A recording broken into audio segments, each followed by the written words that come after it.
Faut pas t'excuser quand tu parles en français, hein. Faut pas t'excuser quand tu écris. Parce que tu apprends. Donc c'est quelque chose de normal. Donc voilà, ne sois pas gêné. Tu fais des fautes. C'est normal. Il faut que tu l'acceptes. Parce qu'en fait, si tu penses que tu ne parles pas assez bien, tu n'écris pas assez bien, tu fais des fautes, si tu es gêné, en fait, ça met une barrière dans ton apprentissage. Il n'y a pas de raison. Il n'y a pas de raison, tu vois. Quand tu écris quelque chose, je comprends ce que tu dis. Quand tu parles, on comprend ce que tu dis. Et puis si vraiment on ne comprend pas, on va te demander de répéter. On va te demander d'expliquer. Peut-être qu'on va même te donner du vocabulaire pour t'aider.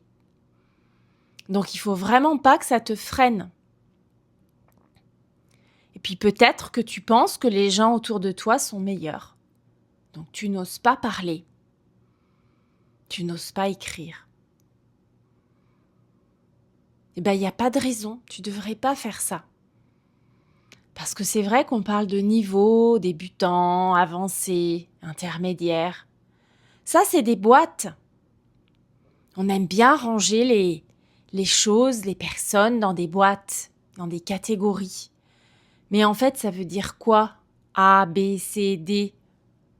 Le niveau avancé, le niveau intermédiaire. Tu n'as pas le même niveau que ton voisin. Peut-être que vous êtes tous les deux intermédiaires, mais tu n'as pas le même niveau que lui. Donc tu fais des fautes, peut-être que lui n'en fait pas. Ça m'étonnerait, hein. Si vous êtes tous les deux au niveau intermédiaire, vous avez tous les deux des progrès à faire. Donc il ne faut pas se sentir moins bon. C'est pas vraiment ça. Il faut parler, il faut écrire, il faut essayer. On le sait tous que l'erreur, ça fait partie de l'apprentissage. On n'arrête pas de le dire aux enfants. Quand on débute dans un nouveau travail, on sait qu'on va se tromper, qu'on va devoir poser plein de questions. Alors pourquoi est-ce que ce serait différent pour les langues? Il n'y a pas de différence. Donc ne t'excuse pas quand tu parles. Ne t'excuse pas quand tu écris. Parce que tu fais un effort. Tout le monde ne fait pas cet effort, hein, je t'assure. Il y a plein de gens qui n'apprennent pas de langue. Ils n'ont pas besoin d'apprendre, ils n'ont pas envie, ils n'ont pas le temps, ils ont leurs raisons. Toi, tu fais un effort. Donc, on ne va pas te critiquer quand même. Ou alors, les gens qui critiquent, ils ne sont pas très intéressants. Je veux dire, c'est facile de critiquer les autres. Donc, il faut que tu te sentes libre. Libre de parler, même si tu fais des erreurs. Libre d'écrire. Alors, tu sais que sur ma chaîne, tu peux laisser des commentaires si tu veux. Je vais jamais t'obliger à m'écrire. De toute façon, je ne peux pas. Quand on est sur YouTube, on est un petit peu le chef. On fait ce qu'on veut. Si on a envie de regarder des vidéos, on les regarde. Si on veut s'arrêter au milieu, on peut arrêter la vidéo. On peut écrire des commentaires si on veut. Donc, je ne vais pas te supplier d'écrire des commentaires, hein. C'est pas du tout mon genre. Par contre, c'est une opportunité que tu peux saisir. Est-ce que tu as remarqué ce que je fais sur ma chaîne? Alors déjà, je réponds. Ça, c'est sûr, je réponds à tout le monde. Mais en fait, j'adapte ma réponse à ce que tu écris. Est-ce que tu as déjà remarqué ça? Par exemple, il y a beaucoup de gens qui me remercient, qui me disent qu'ils aiment mes vidéos. Je réponds. Je vais répondre une phrase pour les remercier de leurs commentaires, etc. Et puis, peut-être que tu écris un petit peu plus. Alors moi, j'aime bien, hein. j'aime bien que tu m'écrives plus. Parfois même, tu m'écris à chaque fois, chaque vidéo. Et là, j'ai l'impression, tu vois, que je te connais un petit peu plus à chaque fois. C'est sympa. Je trouve que ça entretient un petit peu un lien, une connexion. J'aime bien. Et puis parfois, tu écris beaucoup. Alors, j'ai pas dit que tu écrivais trop, hein. J'ai dit beaucoup. Et j'aime bien. Parce que je vois ce dont tu es capable. Et puis, je te réponds en fonction de ton commentaire.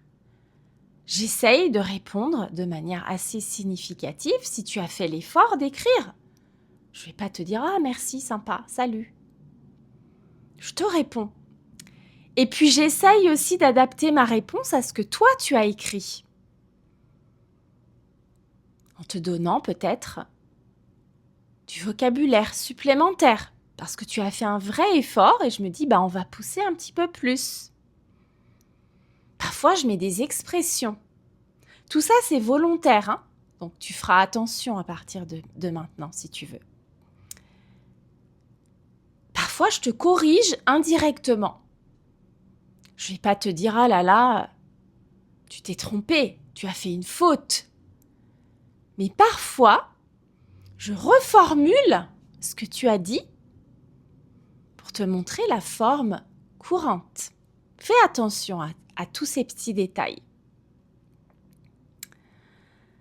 Parce que je veux que tu aies un bénéfice. Je veux dire, si tu passes 10-15 minutes à écrire quelque chose, c'est un effort, ça c'est certain. Mais ça t'apprend aussi à progresser dans la langue. Donc, je veux que tu aies ce bénéfice-là. Et ma réponse, elle peut être utile. Voilà. Donc, n'aie pas peur. N'aie pas peur. Quel que soit ton niveau. Parce que le niveau, je t'ai dit, c'est très subjectif. Tu as le niveau que tu as aujourd'hui. Et puis demain, tu auras peut-être un autre niveau. Voilà, c'est comme ça.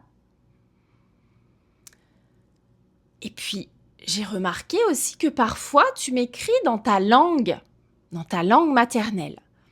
Ça ne me dérange pas non plus. C'est ton choix. Peut-être que tu le fais parce que c'est plus facile pour toi.